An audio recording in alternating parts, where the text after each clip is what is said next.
Hello दोस्तों, आज हम बात करेंगे ऑर्डर 9 सीपीसी जिसका नाम है appearance and consequences of non appearance of the parties. अभी इसका मतलब क्या होता है वो मैं आपको बेसिक समझा देता हूँ।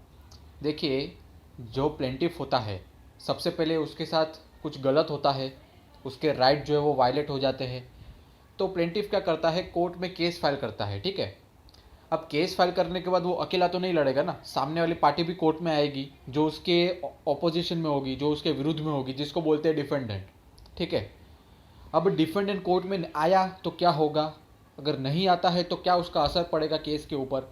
अगर समझो डिफेंडेंट आ चुका है मगर प्लेंटिफ नहीं आ रहा, बहुत सारा तारीख हो गया मगर ऐसा चलता रहा, ठीक है, तो क्या होगा, वो सारी चीज़ें आज हम इस वीडियो में क्लियर करेंगे। इस वीडियो में हम ये भी समझेंगे कि रूल 14 सीपीसी क्या होता है। ठीक है, ऑर्डर 9 के अंदर। ठीक है, पहला रूल है parties to appear on day fixed in summon for defendant to appear and answer. ठीक है, अब क्या होता है, देखिए दोस्तों, प्लेंटिफ जो है वो केस फाइल करता है कोर्ट में। जज उस केस को पढ़ेंगे, अगर जज को लगता है कि केस बनता है और केस एडमिट हो जाता है तो सामने वाली पार्टी को समन सेंड किया जाता है। ठीक है, समन सेंड करने के बाद क्या होता है, सामने वाली पार्टी जो है उसको उसमें एक टाइम लिमिट दिया जाता है। जो समन होता है ना, एक पेपर होता है, उसमें एक लाइन लिखी होती है कि आपको इतने इतने दिन में कोर्ट में हाजिर होना है, ये तारीख को। ठीक है, वो तारीख पे डिफेंडेंट जो है वो हाजिर रहना चाहिए। ठीक है, उसके साथ ही उसको रिटर्न स्टेटमेंट के लिए भी अप्लाई करना चाहिए। ठीक है, अगर वो नहीं करता है तो रिटर्न स्टेटमेंट का टाइम मैक्सिमम 90 दिन तक एक्सटेंड हो सकता है। उसके बाद भी कोर्ट अलाउ करती है, मगर कोर्ट के ऊपर होता है चाहे उसको अलाउ करना है या नहीं करना है। ठीक है, दूसरा रूल है dismissal of suit where the summon not serve in consequences of plaintiff's failure to pay the cost. अभी देखिए दोस्तों, क्या होता है, एक बार जज ने बोल दिया कि हाँ सामने वाली पार्टी को समन इशू किया जाए। ठीक है, जज ने ऑर्डर दे दिया, तो आपको क्या करना पड़ेगा, ऑर्डर का जो कॉपी है वो कोई कोई कोर्ट में क्या होता है, हम खुद आरपीएडी या तो बाई स्पीड पोस्ट सामने वाले को भेजते हैं, मगर कोई कोई कोर्ट में बेलीफ होते हैं। वो बेलीफ को आपको बताना पड़ेगा कि मैंने ये तारीख को केस फाइल किया था, ये डेट को जज ने ऑर्डर दिया कि सामने वाली पार्टी को समन भेजना है। ठीक है, तो बेलीफ जो है वो आपका ऑर्डर पढ़ेगा। ठीक है, बेलीफ को आपको पूरा फॉर्मेट तैयार करके देना पड़ेगा। ठीक है, अब बेलीफ खुद उसके घर पे सेंड करेगा। ठीक है, अभी ऐसे में क्या होता है, अगर आप कोर्ट में जो बेलीफ का आने जाने का ट्रैवलिंग का खर्चा होता है ना, तो अगर आप वो पे नहीं करते तो हो सकता है आपका केस जो है वो डिसमिस हो जाए। ठीक है, अभी डिसमिस होने में घबराने वाली कोई बात नहीं है। आप क्या कर सकते हो, आप जो है वो सेटिंग असाइड ऑफ डिसमिसल के लिए आप एप्लीकेशन डाल सकते हो, और आपको जज को कन्विंस करना पड़ेगा कि मेरे साथ ये हुआ था, मेरा ये रीज़न की वजह से मैं कॉस्ट पे नहीं कर पाया। कॉस्ट मतलब खर्चा। अगर समझो बेलीफ जाता है डिफेंडेंट के घर पे तो उसको ट्रैवलिंग तो लगेगा ना, है ना, ट्रैवलिंग लगेगा, जो बाकी दूसरे सारे जो जेरोक्स बेरोक्स मारना है उसका कॉपी, फिर इसके ऊपर रिपोर्ट बनाना है कि पहुंच गया कि नहीं पहुंच गया वगैरह वगैरह, तो उसके ऊपर भी खर्चा लगता है थोड़ा बहुत। ठीक है, अगर आप ये पे नहीं करते तो हो सकता है केस आपका डिसमिस हो जाए। मगर डिसमिस हो जाए तो आप क्या कर सकते हो, आप जो है वो कोर्ट को रिक्वेस्ट कर सकते हैं कि हमारी सूट जो है वो वापस बोर्ड पे ले आए और उसका जो डिसमिसल है वो हटा दे। ठीक है, थर्ड रूल है where neither party appears sues to be dismiss. अभी कभी कभी क्या होता है, कोर्ट प्लेंटिफ जो है वो कोर्ट में केस फाइल कर देता है। ठीक है, अब पहले दिन प्लेंटिफ कोर्ट में गया, जज ने उसका केस पढ़ा और सामने वाली पार्टी को समन भी दे दिया। ठीक है, अब ना ही डिफेंडेंट कोर्ट में आ रहा है और वो अपना रिटर्न स्टेटमेंट भी फाइल नहीं कर रहा है, और ना ही प्लेंटिफ आ रहा है। ठीक है, अभी यहाँ पे जज को ऐसा लगेगा कि केस में किसी को भी इंटरेस्ट नहीं है। ठीक है, 4-5 डेट जज देते हैं यूजुअली। ठीक है, अगर फिर भी कुछ प्रोग्रेस नहीं है, दोनों में से कोई भी अपियर नहीं हो रहा, तो जज जो है वो केस को डिसमिस कर सकते हैं। ठीक है, यहाँ पे भी सेम चीज़ होगी, इसमें भी घबराने वाली कोई बात नहीं है। आप जो है वो सेटिंग असाइड के लिए एप्लीकेशन दे सकते हैं, मगर आपका रीज़न जो है वो जेन्यून होना चाहिए। ठीक है, आप एप्लीकेशन लोगे, आप पेन से भी लिख सकते हैं। ठीक है, कोर्ट का नाम रहेगा, पार्टी का नाम रहेगा, plaintiff versus defendant, may it please your honour application to for set aside dismissal order, ऐसा लिख सकते हो आप। ठीक है, फिर पॉइंट नंबर 1 कि मैं प्लेंटिफ हूँ, मैं ये रीज़न की वजह से इतने दिनों से कोर्ट में नहीं आ पाया। रीज़न कोई भी हो सकता है, चाहे मेडिकल कंडीशन हो, फिर दूसरा कोई आपका रीज़न हो सकता है, मगर रीज़न जेन्यून होना चाहिए, ठीक है। ऐसा नहीं कि आप कुछ भी बहाना बना के जज को कन्विंस करो, ठीक है। अब अगर जज कन्विंस हो जाते हैं, ठीक है, तब जाके आपका सूट जो वापस बोर्ड पे आ सकता है, ठीक है। Rule number 4, plaintiff may bring fresh suit और court may restore the suit to file. अभी कभी कभी क्या होता है, प्लेंटिफ ना ही प्लेंटिफ कोर्ट में अपीयर हो रहा है, ना ही डिफेंडेंट कोर्ट में अपीयर हो रहा है। तो ऐसे में क्या करना पड़ेगा, कोर्ट जो है वो समझो सूट डिसमिस कर दिया, तो प्लेंटिफ जो है वो उसी कोर्ट में केस जो है वो फिर से फाइल कर सकता है, ठीक है। या तो एप्लीकेशन दे के सेटिंग असाइड ऑर्डर कर सकता है कि जो सूट आपने डिसमिस किया है वो उसको फिर से रिस्टोर कर दिया जाए, ठीक है। अगर इस तरह से अगर मामला आगे बढ़ता है तो प्लेंटिफ के लिए अच्छा पड़ सकता है। दोनों में से कोई भी एक ऑप्शन अवेलेबल है। अगर आपने सेट असाइड का एप्लीकेशन डाला, समझो जज ने रिजेक्ट कर दिया और आपका सूट ही कैंसिल कर दिया, तो आप फिर से वही कोर्ट में वही सेम सूट फाइल कर सकते हैं और आप जो है वो इशू नोटिस कर सकते हैं, ठीक है, डिफेंडेंट को। रूल नंबर 5, ठीक है, dismissal of the suit where plaintiff after summon return unserved and fails for 7 days to apply for fresh summon. अभी कभी कभी क्या होता है, देखिए दोस्तों, समन को पहुंचाने, समन मतलब क्या होता है, सामने वाली पार्टी को कोर्ट बुला रही है, ठीक है, नोटिस देती है और नोटिस में ये लिखा होता है कि डिफेंडेंट जी आपको कोर्ट में आना है ये तारीख को, ठीक है, और आपको अपना रिप्लाई फाइल करना है जो भी प्लेंटिफ ने एलिगेशन लगाए हैं बाई प्लेंट, ठीक है। अब देखिए दोस्तों, ऐसा ज़रूर नहीं है कि समन जो है वो सामने वाली पार्टी को पहुंच के ही रहेगा। कभी कभी ऐसा भी होता है कि एड्रेस नहीं मिला पोस्टमैन को, या तो फिर बेलीफ को एड्रेस नहीं मिला, या तो फिर पोस्टमैन और या तो बेलीफ है वो डिफेंडेंट के घर में गया, उन्होंने दरवाज़ा ठोका और सामने वाली पार्टी ने उसको एक्सेप्ट करने से मना कर दिया, ठीक है। या तो फिर उसका घर खुला था मगर वो डिफेंडेंट वहाँ पे अवेलेबल नहीं था। तो ऐसे में क्या हो सकता है, जो प्लेंटिफ है उसको कोर्ट को बताना पड़ेगा, ठीक है, कि ये रीज़न की वजह से वो एक्सेप्ट नहीं कर रहा है समन को, ठीक है। तो अभी यहाँ पे देखिए दोस्तों, एक और रेमेडी है आपके पास। यहाँ पे आप एक चीज़ कर सकते हो कि आप सब्सटीट्यूट सर्विस के लिए एप्लीकेशन दे सकते हो। यहाँ पे क्या होता है सब्सटीट्यूट सर्विस में, अभी देखिए दोस्तों, आप फिजिकली समन दोगे ना उसको एनवलप में डाल के, एनवलप में डाला मतलब फिजिकल समन हो गया, ठीक है, पेपर हो गया, वो रियल पेपर, हार्ड पेपर, वो एक्सेप्ट नहीं कर रहा, ना ही वो एक्नॉलेजमेंट पे साइन कर रहा है रिसीव करके, ठीक है। तो यहाँ पे क्या होता है, आप कोर्ट को रिक्वेस्ट कर सकते हो कि आप ईमेल की मदद से उसको भेजो समन को, ठीक है। अगर आप ईमेल से सेंड करने का ऑर्डर जज से ले लोगे तो आपके लिए बहुत आसान हो जाएगा, ठीक है। सब्सटीट्यूट सर्विस में बहुत सारी चीज़ें होती है। एक तो पेस्टिंग हो गया, ठीक है। पेस्टिंग मतलब क्या होता है, एक जो समन होता है उसका कॉपी घर के किसी ऐसी जगह पे चिपका देंगे दीवार पे जहाँ पे वो सबको नजर आए। जनरली ये काम जो वो बेलीफ करते हैं, ठीक है। और दूसरा ये हो सकता है कि आप ईमेल की मदद से सामने वाली पार्टी जो डिफेंडेंट है उसको समन भेजो, ठीक है। उसके साथ ही अभी ईमेल से कैसे भेजोगे, आपको सबसे पहले डिफेंडेंट का ईमेल एड्रेस डालना होगा, ठीक है, टू डिफेंडेंट का ईमेल, नीचे सब्जेक्ट समन, बाद में जो फैक्ट होते हैं ना नीचे हम थर्ड कॉलम में डालते हैं, वहाँ पे आपको पूरा लिखना पड़ेगा कि कोर्ट का नाम, पार्टी का नाम, ये वर्सेस ये समन, ये तारीख को आपको बुलाया है फलाना फलाना फलाना, ठीक है। फिर यहाँ पे आपको अटैच क्या करना पड़ेगा, एक तो समन का पीडीएफ कॉपी अटैच करना पड़ेगा, ठीक है। आप स्कैन कर सकते हो, आप स्कैन करके उसको अपलोड कर दो। दूसरा कंप्लेंट का कॉपी, मतलब जो प्लेंट होता है, कंप्लेंट या तो प्लेंट जो भी है, उसका पीडीएफ बना के उसको स्कैन करके आपको उसको ईमेल पे अटैच करना पड़ेगा और सेंड, तो वो पहुँच गया, ठीक है। बाद में वेट करना है कि वो बाउंस होकर रिटर्न आया या नहीं। अगर नहीं आता तो वो पहुँच गया, अगर आया है तो आपको फिर से भेजना पड़ेगा, ठीक है।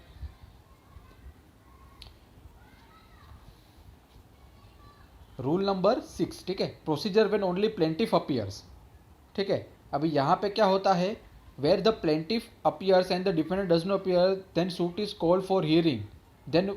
अभी यहाँ पे क्या होता है, देखिए, अभी समझो मैं प्लेंटिफ हूँ, आप डिफेंडेंट है, ठीक है, आपने मेरे साथ कुछ गलत किया, मैंने आपके ऊपर केस फाइल कर दिया, ठीक है। अभी यहाँ पे क्या होता है, आपको समन पहुँच गया है, ठीक है, फिर भी आप नहीं आ रहा है, मगर मैं हमेशा आता हूँ कोर्ट में, ठीक है। अभी यहाँ पे क्या होगा, एक्स पार्टी डिग्री हो जाएगी। एक्स पार्टी मतलब क्या, आपका मतलब जो आप डिफेंडेंट है, आपके पास से रिटर्न स्टेटमेंट फाइल करने का हक छीन लेगी कोर्ट, और मैंने जो फाइल किया है उसके ऊपर कोर्ट जो है वो क्रॉस एग्जामिनेशन चीफ ले लेगी और एफिडेविट फाइल करो, जो भी प्रोसेस है ख़त्म कर दो बात, और मैं ही जीत जाऊंगा, मेरे फेवर में ही जजमेंट आएगा, ठीक है। अगर आपको समन पहुंचा है तो पहुंच गया समन, आपको मालूम है कोर्ट में केस चल रहा है आपके खिलाफ, फिर भी आप नहीं आ रहे, तो कोर्ट जो वो एक्स पार्टी ऑर्डर कर देगी, ठीक है। एक्स पार्टी में क्या होता है, जनरली आपका रिटर्न स्टेटमेंट फाइल करने का हक जो है वो कोर्ट ले लेती है, और मेरे जो फाइल किया है उसको भी कोर्ट बिलीव कर लेगी और उसके ऊपर ही जजमेंट दे देगी। हाँ, आप जो है डिफेंडेंट अपील कर सकते हो हायर कोर्ट में, ठीक है, वो बात अलग है, मगर आप वही कोर्ट में आपका हक जो वो कोर्ट छीन लेती है, ठीक है। अब दूसरा सिचुएशन ये हो सकता है, अभी देखो मैं कोर्ट में हमेशा आता हूँ, आप नहीं आते, तो ऐसा भी हो सकता है कि आपको समन पहुंचा ही नहीं है और आपको पता ही नहीं कि आपके खिलाफ केस चल रहा है, ठीक है, मैंने फाइल किया है। तो अभी यहाँ पे जज क्या करेंगे, दूसरी बार समन भेजने का ऑर्डर देंगे, ठीक है। तो मुझे सारी प्रोसेस करने पड़ेंगे और बेलीफ की मदद से आपको भेजने पड़ेंगे, या तो अगर जज बोलते हो तो मैं भी भेज सकता हूँ आपको बाय स्पीड पोस्ट, ठीक है। तीसरा हो गया when someone is served but not in due time. अभी यहाँ पे क्या होता है, अभी अभी समझो मैं यहाँ पे रहता हूँ, आप डिफरेंट हो, आप 5 किलोमीटर के एरिया में रहते हो मेरे से, ठीक है, मेरे से आप 5 किलोमीटर की दूरी पे हो, ठीक है। अभी यहाँ पे क्या होगा, अभी एक अनुमान होता है कि समझो ज़्यादा से ज़्यादा 15 दिन में आपको पहुँच जाएगा, मगर कभी कभी ऐसा भी होता है कि बारिश चल रही है, पोस्टमैन वहाँ पे जा नहीं पाया, पानी भर गया हर जगह पे, तो हो सकता है महीना भी लग जाए, है ना, डिले हो जाए। तो कोर्ट क्या करती है, हियरिंग का टाइम जो है वो लंबा कर देती है, ठीक है। अगर समझो 15 दिन बाद का डेट था तो वो 25, 30, 45 दिन के बाद रखेगी, ठीक है। ऐसा भी हो सकता है। तो 3 सिचुएशन हो सकती है, ठीक है। एक तो आपको समन पहुंचा फिर भी आप नहीं आ रहे हो, ठीक है, तो एक्स पार्टी ऑर्डर हो जाएगा, ठीक है। दूसरा सिचुएशन ये हो सकता है कि आपको समन पहुंचा ही नहीं है इसलिए आप नहीं आ रहे कोर्ट में, तो यहाँ पे क्या होगा, जज जो है वो दूसरी बार समन इशू करेगी आपको, ठीक है। तीसरा सिचुएशन, अगर आपको समन पहुंचा, अभी देखो आपको समन पहुंचने में टाइम लग रहा है क्योंकि बारिश हो रही है, पानी भर गया है, पोस्टमैन या तो बेलिफ जो है वो पहुंच नहीं पा रहा आपके घर तक, तो हो सकता है कोर्ट जो है वो टाइम लिमिट बढ़ा दे, ठीक है। ये 3 सिचुएशन हो सकती है और रूल नंबर 6 में, ठीक है। Rule number 7, where the defendant appears on the day of adjourned hearing and where the good cause for a previous non appearance. अब यहाँ पे क्या होगा मैं आपको पढ़ के बताता हूँ। Where the court has adjourned the hearing of a ex party and defendant or on before such hearing appears and assign good cause of his previous non-appearance, he may upon the such term and condition court directs as to cost or otherwise be heard in answer to the suit if he has prepared the fixed। अभी यहाँ पे क्या होता है, court के ऊपर depend होता है, ठीक है, कि डिफेंडेंट को अलाउ करना है या नहीं करना है, ठीक है। रूल नंबर 8, ठीक है, प्रोसीजर वे डिफेंडेंट ओनली अपीयर्स। अभी कभी कभी ऐसा भी होता है प्लेंटिफ ने गुस्से गुस्से में केस फाइल कर दिया डिफेंडेंट के ऊपर कि इसने मेरे साथ ये किया, मैं उसको छोड़ूंगा नहीं वगैरह वगैरह। डिफेंडेंट बेचारा आता है कोर्ट में, 4-5 डेट चला गया, प्लेंटिफ आ ही नहीं रहा, तो कोर्ट जो है वो सूट ही डिसमिस कर देगी। प्लेंटिफ को पड़ी नहीं है तो मैं क्या करूँ, है ना, जज जो वो सूट ही कैंसिल कर देगा, ठीक है। Rule number 9, decree against the plaintiff by default bar fresh suit. Where a suit is wholly or partly dismissed under the Rule 8, the plaintiff shall be precluded from bringing a fresh suit in respect of the same cause of action. But he may apply for an order to set aside the dismissal aside. And if he satisfies the court that there was a sufficient cause for his non-appearance, when the suit is called for hearing, the court shall make an order to setting aside the dismissal. अभी यहाँ पे क्या होता है, plaintiff समझो आ नहीं रहा था कोर्ट में, 4-5 डेट चला गया और कोर्ट ने केस को डिसमिस कर दिया, ठीक है। तो प्लेंटिफ को यहाँ पे बताना पड़ेगा कि वो क्यों नहीं आ पा रहा था। उसका तबीयत खराब था, उसके फैमिली में कोई फाइनेंशियल इशू चल रहा था, वो बिजी था कोई इंपॉर्टेंट काम में वगैरह वगैरह। अगर ऐसा कोर्ट अगर बिलीव करती है तो हो सकता है कि वो जो सूट डिसमिस किया है उसको फिर से रिस्टोर कर दे, ठीक है। तो इससे क्या बहुत सारे फायदे हैं, जो एक तो आपका पेपर बचेगा, आपने एक तो जेरोक्स वेरोक्स निकाल के कोर्ट में फाइल किया केस, ठीक है, वही केस वापस आ जाएगा। दूसरा, आपका जो खर्चा हुआ वकील से ड्राफ्ट करवाने का ये वो भी बच जाएगा, और कोर्ट को ज़्यादा बर्डन नहीं होगा कि 2-2 फाइल संभाले, है ना, एक ही फाइल, वही फाइल जो है वो बोर्ड पे आ जाएगी, ठीक है। Rule number 10, procedure in case of non attendance of the one और more the several plaintiff where there are more than one plaintiff. कभी कभी ऐसा भी होता है कि 4-5 प्लेंटिफ है एक ही केस में, तो इसमें यही बताया गया है कि अगर एक से ज़्यादा प्लेंटिफ है एंड वन और more of the plaintiff appears and other do not appear, the court में at the instance of plaintiff और plaintiff appearing permit the suit to proceed in the same way. अभी देखो क्या है, कभी कभी ऐसा भी होता है कि एक ही केस में 4 प्लेंटिफ है और एक डिफेंडेंट है, ठीक है, चारों में से 2 लोग आ रहे हैं, 2 लोग नहीं आ रहे, तो कोर्ट जो है वो केस को डिसमिस नहीं कर सकती, क्योंकि 2 तो आ रहे हैं ना। समझ में आ रहा है? केस डिसमिस नहीं हो सकता, 4 में से 2 तो आ रहे हैं, या तो एक भी आता है तो भी चलेगा, ठीक है, मगर एक को आना तो पड़ेगा ही, ठीक है।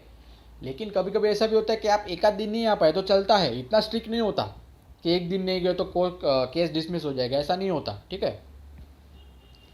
Rule number 11, procedure in case of non attendance of one और मोर ऑफ सर्वल डिफेंडेंट, ठीक है।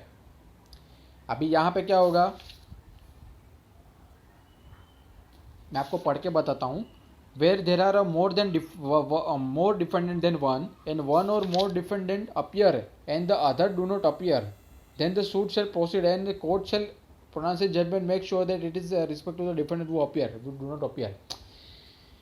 अभी यहाँ पे क्या होता है, बहुत सारे डिफेंडेंट है, समझो एक प्लेंटिफ है और 4 डिफेंडेंट है, और एक भी आता है तो भी केस चलेगा, ठीक है, उसमें कोई रुकावट नहीं आएगी। प्लेंटिफ के लिए भी सेम रूल है और डिफेंडेंट के लिए भी सेम रूल है, ठीक है। Consequences of non attendance without sufficient cause shown of party order to appear in person, where a plaintiff or defendant who has been order to appear in person does not appear in a person or show sufficient cause to satisfy section of the court for failing so to appear, he shall be subjected to all the provision of the foregoing rules applicable to the plaintiff and defendant respectively to do not appear। अभी कभी कभी क्या होता है, मामला privacy वाला होता है, ठीक है। अभी कोर्ट में बहुत सारे वकील बैठे होते हैं, बहुत सारे क्लाइंट बैठे होते हैं, उसके सबके सामने आपको जज बोलेगा कि आपके साथ क्या हुआ था, तो आपको ऐसी चीज़ें जो बताना नहीं चाहते सबके सामने, तो आप जज को पर्सनली बता सकते हो, ठीक है। अगर आप नहीं आते तो आपको एक कारण बताना पड़ेगा कि आप क्यों नहीं आ पाए उस दिन पे, ठीक है। देखो इतना भी स्ट्रिक्ट नहीं होता कोर्ट केस, लेकिन अगर आप इंटरेस्टेड ही नहीं है, जज को ऐसा लगा कि आप इंटरेस्टेड ही नहीं हो, तो आपका केस जो है वो डिसमिस कर देगा वो, ठीक है। अब बात करते हैं सबसे इंपॉर्टेंट रूल की, जो है rule number 13, setting aside decree x party against the defendant. जैसे मैंने आपको पहले ही बताया कि मैं प्लेंटिफ हूँ, आप डिफेंडेंट है, मैंने आपके अगेंस्ट में केस फाइल किया और समन भी भेज दिया कोर्ट की मदद से, ठीक है। आप आ ही नहीं रहे हो कोर्ट में, तो कोर्ट जो है वो आपके अगेंस्ट एक्स पार्टी कर देगी और मेरे फेवर में जजमेंट दे देगी, ठीक है। अगर एक्स पार्टी हो गया समझो, तो तुरंत की तुरंत जजमेंट नहीं देते, वो थोड़ा टाइम लगता है जजमेंट आने में, क्योंकि जज पूरा केस पढ़ेंगे, उसमें से इशू निकालेंगे और उसके ऊपर अलग अलग इशू पे अलग अलग जजमेंट हो सकता है, ठीक है। अब उसके पहले आप कोर्ट में आ सकते हो और सेटिंग असाइड का एप्लीकेशन डाल सकते हो, ठीक है, और एक कॉपी मुझे भी मिलेगी। तो बेसिकली हम दोनों के बीच में आर्ग्यूमेंट होगा, हम दोनों के जो एडवोकेट है वो आर्ग्यू करेंगे। आप बोलोगे कि मेरे को मेडिकल इमरजेंसी इसलिए नहीं आया, तो मेरे एडवोकेट बोलेंगे कि मेडिकल इमरजेंसी नहीं थी क्योंकि आपके पास मेडिकल के कोई डॉक्यूमेंट नहीं है वगैरह। तो ऐसे आर्ग्यूमेंट होती है।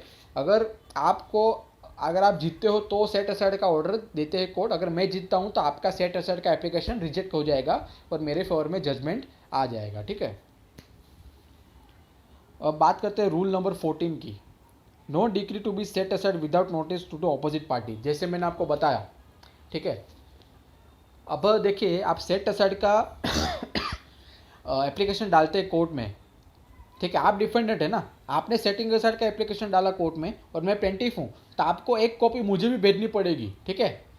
आपने ग्रीन पेपर पे जेरोक्स मारा और जज कोर्ट फी लगा के जज को दे दिया, और एक सेट मेरे को भी देना पड़ेगा एज इट इज़ जो कोर्ट में दिया है, ठीक है। अब हम दोनों के जो एडवोकेट वो आर्ग्यू करेंगे। आप बोलोगे मेरा मेडिकल कंडीशन था इसलिए मैं नहीं आ पाया, मेरा एडवोकेट बोलेगा कि मेडिकल कंडीशन नहीं था इसलिए आप नहीं आए, और आपके पास कोई मेडिकल प्रूफ नहीं है, डॉक्टर का जो पेपर होता है कि आपको ये हुआ था वो होता वगैरह, तो दोनों के बीच में आर्गूमेंट होगी और वो एक कंक्लूजन आता है। उस कंक्लूजन के ऊपर सेट असाइड का ऑर्डर पास हो सकता है, ठीक है। शुक्रिया।